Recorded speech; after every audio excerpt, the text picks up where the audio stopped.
今天我们还是聊聊印度的神话。首先来看几个比较抽象的事件，说是印度一男子抛妻弃子，爱上了自家的母牛，并且和母牛举办了一场婚礼，说母牛才是自己的灵魂伴侣。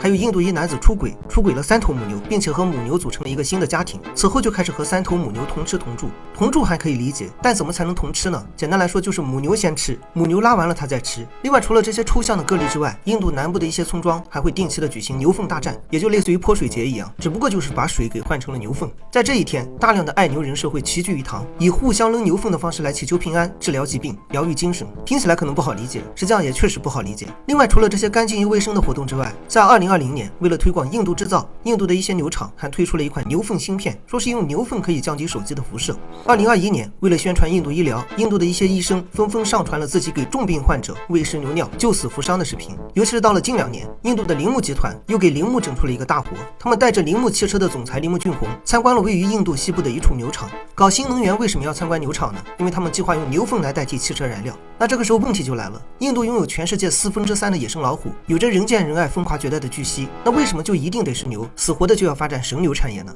这也就牵扯到了印度的神话。我们之前说到过，印度社会结构的形成就是擅长征服的雅利安人征服了擅长被征服的印度原住民，然后抢走了他们的耕地，抢走了他们的劳动力，又给他们带来了一套先进的种姓制度。作为统治者的雅利安人是游牧民族，而游牧民族有个极为明显的特征，就是没有固定资产，吃饭主要靠抢，而抢来的东西又要便于流动。所以在雅利安人的观念中，牛就是一种典型的战略资源，是财产的象征。因此在最早的印度神话里，战争的源头都是因为对于牛的争夺。比如说有个吉玉仙人，他有着一头如意神牛，有一次众有仙人看上了他的神牛，众有仙人太喜欢这头牛了，一天得不到就浑身不舒服，于是他就偷走了这头神牛，结果他就遭到了吉玉仙人的诅咒，这一咒就咒没了他100个孩子。但是众有仙人也会诅咒，于是他又去诅咒吉玉仙人，同样也给他咒没了100个孩子。再比如说有个叫做难迪的反派，他计划着去攻打马茨亚王国，但怎么才能激怒马茨亚的国王，让他主动的和自己开战呢？去偷走他的牛。所以在这个时期，牛代表着绝对的财产，同时还是一种高贵的祭品、顶级的食材。这也就引出了一个关键的问题，牛不够用可怎么办呢？直接去抢吗？这显然不是雅利安人的办事风格，抢多费劲啊！我们直接从法律中规定，比如说杀了一位首陀罗，就需要交出10头母牛和1头公牛；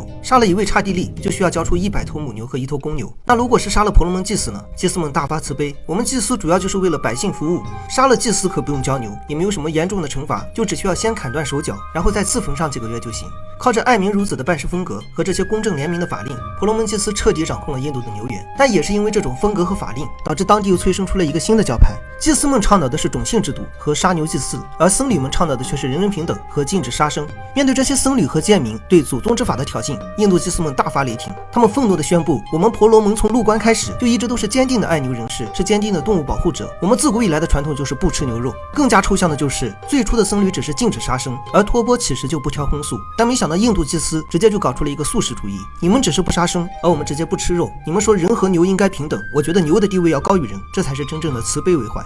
那这些祭司为什么会做出违背祖宗的决定呢？因为牛已经变成了他们的私人财产，让牛变得不可侵犯，也就等于他们的财产不可侵犯。比如在印度的神话中，有一场规模浩大的战争，叫做巨卢之战。为什么会爆发巨卢之战呢？因为国王帕里克希特被毒蛇咬死了。那这个国王为什么会被咬死呢？因为他竟然杀掉了1头牛。还有一次说是世界爆发了大规模的灾难，到处都是干旱、疾病和灾荒。那为什么会爆发灾难呢？因为人们学会了杀牛，所以直到人们恢复了对于牛的崇拜，这无尽的灾难才得以平息。僧侣们的本意是想着用极端的戒律来打击这些保守的祭司，但没想到保守派觉得极端派还不够极端。祭司们认为不仅不能杀牛，而且牛粪还可以净化灵魂，牛尿还可以洗涤罪孽，牛乳还可以滋养智慧。所以在这一阶段的神话故事中，又出现了一些比较离谱的片段。比如说印度有个吉祥天女，说是这个吉祥天女曾向母牛们祈求祝福。什么祝福呢？母牛让她住进了自己的牛粪之中，所以牛粪能给人带来纯洁的祝福。再比如说梵天，他有个妻子叫做迦耶德利，这个迦耶德利本来只是个牧牛女，有一次天帝因陀罗把她从牛嘴中塞了进去，然后从牛屁股中拉了出来，就这么一塞一拉，迦耶德利就变成了一位正统女神。除此之外，祭司们能够击败僧侣，可能还有着一个重要原因。比如说在公元4世纪，印度曾举行了一场著名的辩论，辩论的主题叫做牛尿是否圣洁。祭司们说牛尿可以治疗任何疾病，于是僧侣们就反驳道，你说牛尿圣洁，那你为什么不用它洗澡呢？结果我们都知道了，祭司们想也没想就洗了个澡，所以你很难从底线上去击败印度祭司。在这之后，印度经历了为数不多的几次侵略，就只有波斯帝国、阿富汗、蒙古帝国、土耳其、库山帝国、古希腊、匈奴、韩国、铁木尔，另外还有葡萄牙、荷兰、丹麦、法国、英国等。这些侵略给印度带来了2个影响，第一个叫做繁化，什么意思呢？简单点来说，就在社会更迭中，有一些低种姓的人会举家迁移到一个陌生的地方，然后再假装自己是高种姓，通过模仿高种姓的生活来提升自己的社会地位。那高种姓是什么生活呢？最简单的就是不吃牛肉。于是我不吃牛肉就逐渐成为了一种潮流，一种社会地位的象征。第二个影响就是冲突，在这些侵略和统治的势力中，难免有一些外来者的风俗会和印度的风俗出现冲突。印度普遍是吃猪肉和羊肉，不吃牛肉，有些帝国是专吃牛肉和羊肉，不吃猪肉。于是在这种情况下，我不吃牛肉就变成了被侵略的印度人的共识。因此在印度历史上的绝大多数君主，为了避免帝国内部这两股势力的冲突，通常的解决方案都是我们原则上不吃牛肉，但是我们没有原则。虽然我们没有原则，但是我们原则上不吃牛肉，尽量平衡着双方的冲突。结果到了英国殖民时期，出现了一个变数。英国老爷发现印度内部的冲突后，就立马化身成为了活阎王，给不吃牛肉的装备牛油子弹，给不吃猪肉的装备猪油子弹，通过挑起双方矛盾的方式来引发印度的内乱，然后自己再渔翁得利。最要命的是，印度人不吃牛肉，但英国人却爱吃牛肉，所以他们又开始推广牛肉产业，吃牛肉罐头，穿牛皮制品，在印度人的底线上疯狂摩擦。结果英国的老爷们没想到，在他们的操作下，我不吃牛肉彻底变成了团结印度人的口号，最终引发了一场大规模的护牛运动。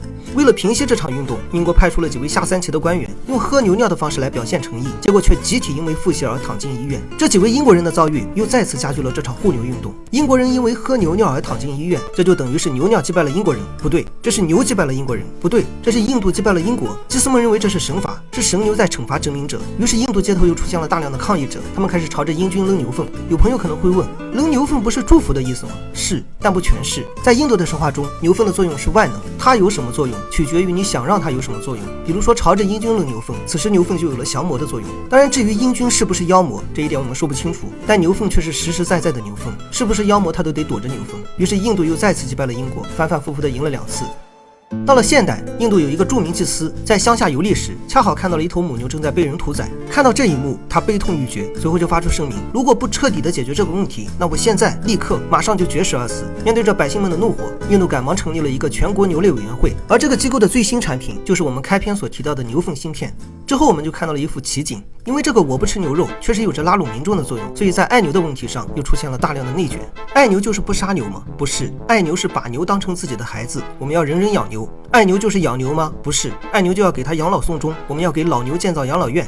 爱牛就是给他养老送终吗？不是，爱牛就要学会供奉生牛，每一批牛都等于是一位天神。爱牛就是供奉生牛吗？不是，爱牛就要彻底的发掘牛的潜能。什么潜能呢？比如说印度牛背具有吸收太阳能量的特殊能力，地震的发生与屠牛之间存在关联，牛在被屠宰时会发出爱因斯坦痛波，从而会引发各种灾难。显然在唯物和唯心之间，印度选择了神仙主义。那既然是这样，牛在印度的地位一定很高吧？也不一定，因为牛也要分个3、6、9等。比如说地位最高的是白色流牛，等同于婆罗门，之后是其他流牛，等同于刹帝利，再之后是奶牛，等同于吠舍。这3种牛属于是高种姓牛，而次一等的是黄牛，等同于首陀罗，还有水牛，等同于达利特。这2种是印度主要的牛肉来源，所以就算是牛，它也得讲种姓制度，这就叫祖宗之法不可变。那么今天的内容就到这里了，我是白同学，我们下期再见。